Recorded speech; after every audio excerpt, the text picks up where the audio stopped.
Morning, everyone. I'm Greg Srzavasti with Deepest Dream. Pleasure to meet you both. Likewise. You know, first off, wondering if, as collaborators, did you learn from each other? First, like for example, Ellen, were you a fan of Astrid's music beforehand, or maybe you actually dived deep into her music during the production to really appreciate her artistry? And on the flip side, Astrid, I'm sure you're a huge fan of The Innocents, but as well as Ellen's work, did you learn from her as an actor as well during the production? So, a little bit of both. I'll start. I discovered Astrid. I saw Astrid first time when she was, I think, correct me, were you 17 the first time you went into this music competition on TV, Astrid? 16. 16. So that's when I saw her first. And I just noticed her and I was like, she is so special and so interesting. And I loved the way she sang and the way she interpreted music. And then when I was told, like, I came in late to the production, I came to the hotel, we're going to shoot, have some rehearsing, and they said that Astrid is Cinderella. I thought it's such a genius cast. She's perfect. And I met her, I was starstruck, and she is this Norwegian modern Cinderella. She's so genuine, wonderful, giggling, hardworking. I mean, I thought actors had good work morals, but pop stars are even better.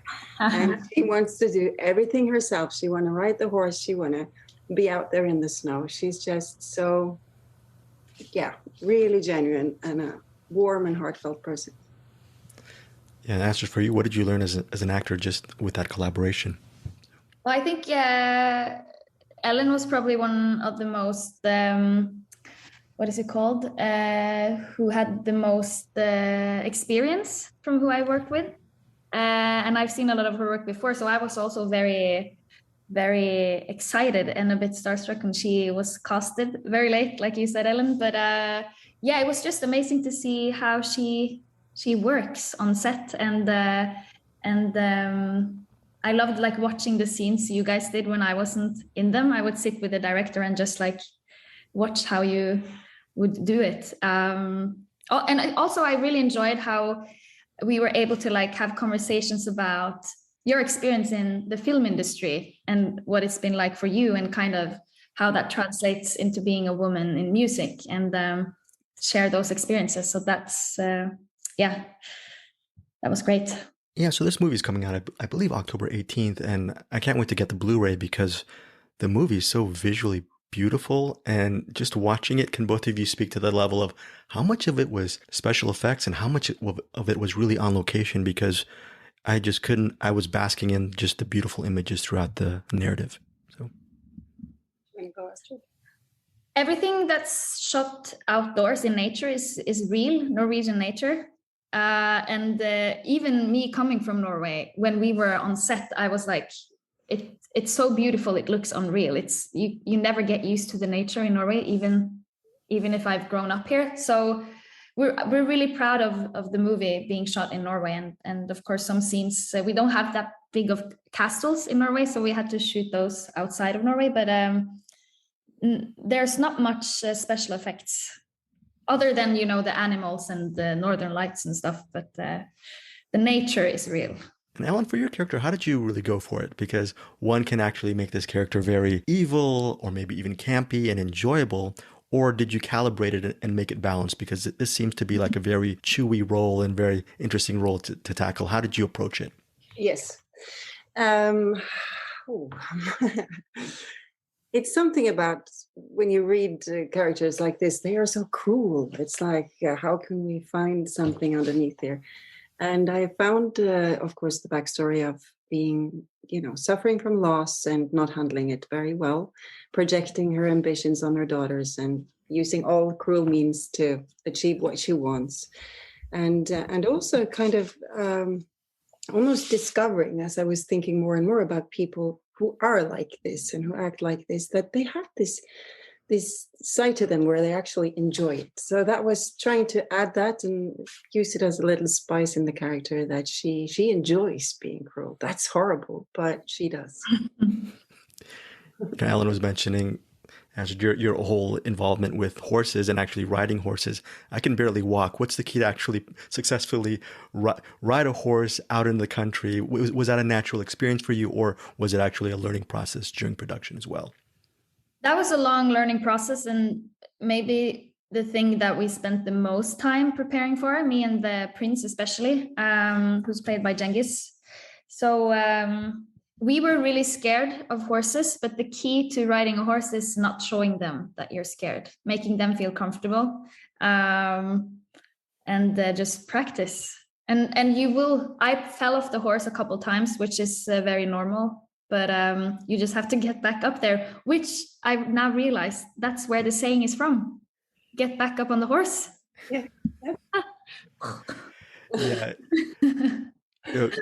There are a couple things I'll never do in my life. One thing is I'll never be on top of a crowd surfing situation in front of thousands of people.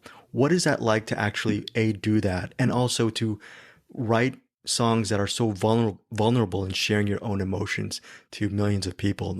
Where does that courage come from? Because that seems to be such a very hard thing to do for a person who has no idea how to songwrite or even just perform in front of all those people. I think for me, I feel like being just me in the world, there's so many versions of me, and you always try to fit in or adapt to people or whatever rooms you're in. And for me, being on stage or being in the studio is where I feel the most myself, and the most comfortable. So even though it's terrifying, it's something I really enjoy about it too. It's something, the fact that even after 8 years of doing it, it still gives me the same amount of nerves and adrenaline. And I think I just really enjoy that feeling. So, yeah. Yeah. Speaking of that adrenaline, Alan, what was it like just, I think a year ago with the release of The Innocents? I thought that was just a brilliant film. And what was that production like for you in general, just to see also just the performances, the way the story, and just to see your daughter shine as well? It must have been a great experience for you as well. And then to parlay that with this really wonderful film must have been a great year and a half for you.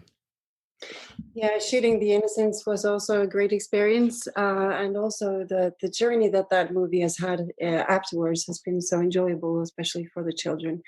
It's been a fairy tale in itself. It's of course, when you watch that movie, it's so horrible, but the children, they had the summer of their life. It will be such a big part of their childhood, and for me to be a part to share that experience with my daughter is a true gift.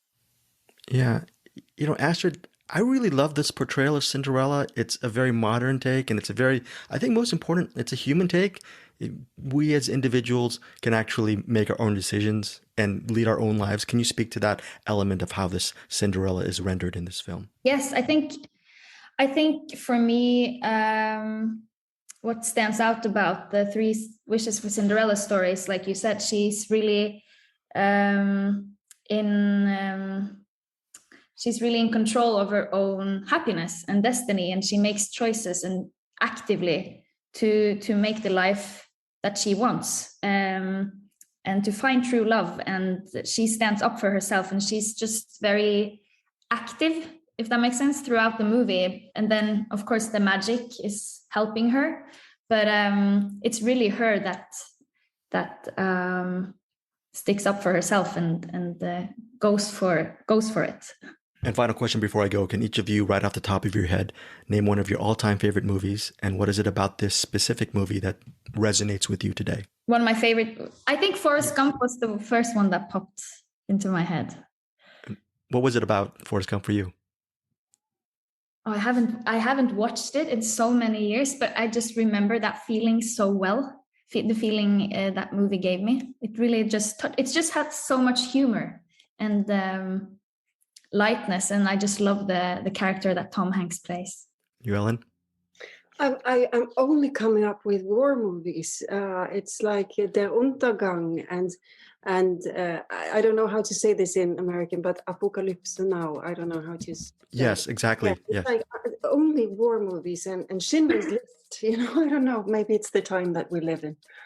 Yes. Yeah. Thank you both for your time. Really love the film. Thank you so much.